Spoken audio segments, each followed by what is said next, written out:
ये सिर्फ एक लीडर का कत्ल नहीं था, ये पूरी फैमिली और पूरी आईआरजीसी लीडरशिप को डेसिमेट करने का प्लान था। क्या ये सिर्फ अमेरिका और इसराइल का ऑपरेशन था, या इस कत्ल के पीछे वो तीसरा चेहरा है जिसने दुनिया को धोखे में रखा? वीडियो के आखिर में हम आपको उस मास्टरमाइंड का नाम बताएंगे जिस ट्रंप को इस हमले के लिए मजबूर किया, और बिलीव मी, वो नाम सुनकर आपके पैरों तले जमीन निकल जाएगी।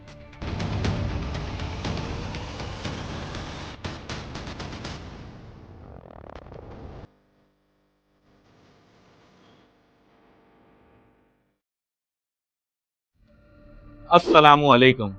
आप देख रहे हैं दी नवीद थिंग्स। आज यकम मार्च है और हम दुनिया की सबसे खतरनाक सिचुएशन के दरमियान खड़े हैं। ईरान कंफर्म कर चुका है कि रहबरे इनकलाब सैयद अली खामनाई अमेरिका और इसराइल की स्ट्राइक में शहीद हो चुके हैं। लेकिन दुनिया को जो दिखाया जा रहा है, हकीकत उससे कहीं ज्यादा भयानक है। क्या ये सिर्फ अमेरिका और इसराइल का ऑपरेशन था, या इस कत्ल के पीछे वो तीसरा चेहरा है जिसने दुनिया को धोखे में रखा?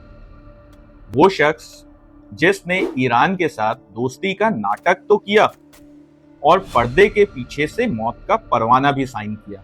आज की इस वीडियो में हम वो फैक्ट्स जोड़ेंगे जो वॉशिंगटन पोस्ट और न्यूयॉर्क टाइम्स लीक की सूरत में दे रहे हैं।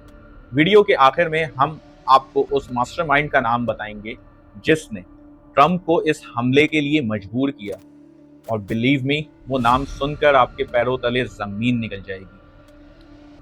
हफ्ते की सुबह तेहरान में कयामत का मंजर था। 30 से ज्यादा बंकर बस्टर्स मिसाइल ने उस रेजिडेंशियल कॉम्प्लेक्स को निशाना बनाया जहां खामनाई साहब मौजूद थे। ईरान के फॉरेन मिनिस्टर अब्बास आरागची ने सीएनबीसी पर कोशिश की कि बात को छुपाया जाए।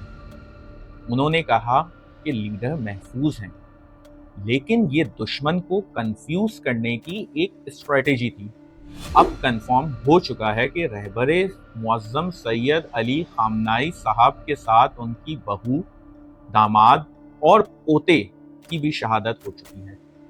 ये सिर्फ एक लीडर का कत्ल नहीं था, ये पूरी फैमिली और पूरी आईआरजीसी लीडरशिप को डेसिमेट करने का प्लान था। खामनाई साहब अपनी लास्ट वीडियो में, जो फारसी में थी, फरमाते हैं, मेरी सारी जिंदगी इस्लाम और मुसलमानों के लिए खर्च हुई। अगर इसी रास्ते में मेरी जान भी चली जाए तो मैं इसके लिए तैयार हूँ। मेरी उम्र ज्यादा है, बीमार हूँ। मौत की अहमियत नहीं, अहमियत इस्लाम की है। इससे साफ कहा जा सकता है कि वो शहादत के लिए तैयार थे। उन्हें पता था कि उनका वक्त करीब आ गया है, लेकिन उन्हें ये नहीं पता था कि उनका सो कॉल्ड दोस्त उन्हें धोखा दे रहा है। डोनाल्ड ट्रंप ने ट्वीट किया कि दुनिया का सबसे ईविल शख्स हलाक हो गया है। इसराइल ने जश्न मनाया, लेकिन इंटेलिजेंस रिपोर्ट कहती हैं कि ट्रंप इस हमले पर राजी न थे। उन्हें डर था कि ईरान के मिसाइल सिस्टम इसराइल को निशाना बनाएंगे और ऑयल की प्राइसेस भी बढ़ सकती हैं। तो फिर ट्रंप को किसने मनाया, किसने यकीन दिलाया कि अभी हमला करो, हम आपके साथ हैं? पिछले 2 महीने से एक अजीब सा खेल खेला जा रहा था। ईरान को यकीन दिलाया गया कि अरब ममालिक उनके साथ हैं।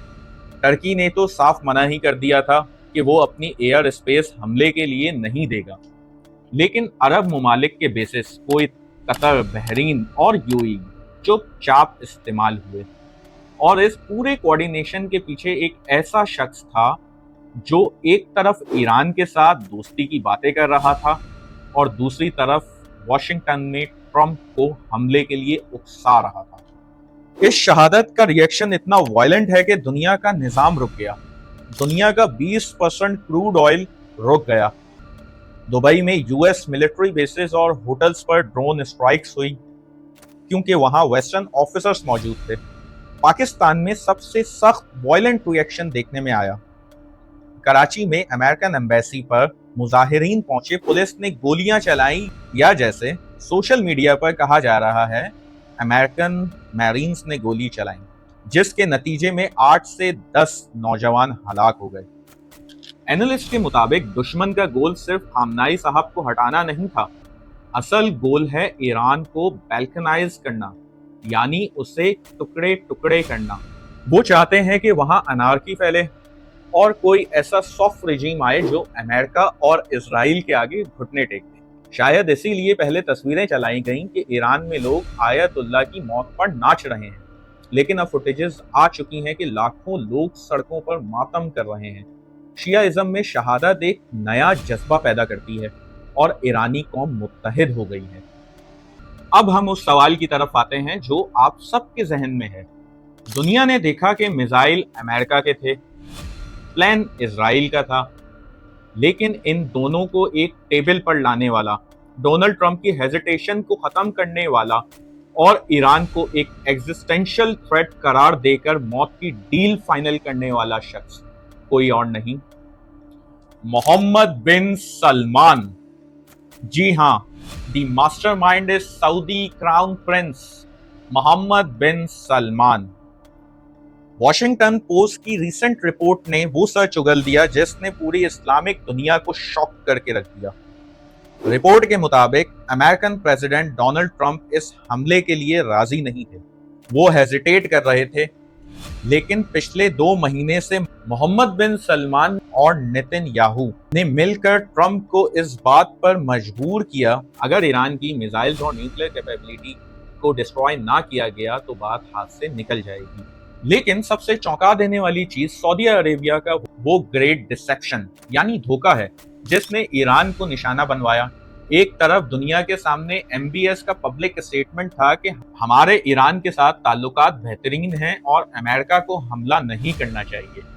मोहम्मद बिन सलमान ने ईरान के सदर मसूद से मुलाकात की, उन्हें गले लगाया और यकीन दिलाया कि सऊदी एयर स्पेस हमले के लिए इस्तेमाल ना होगी।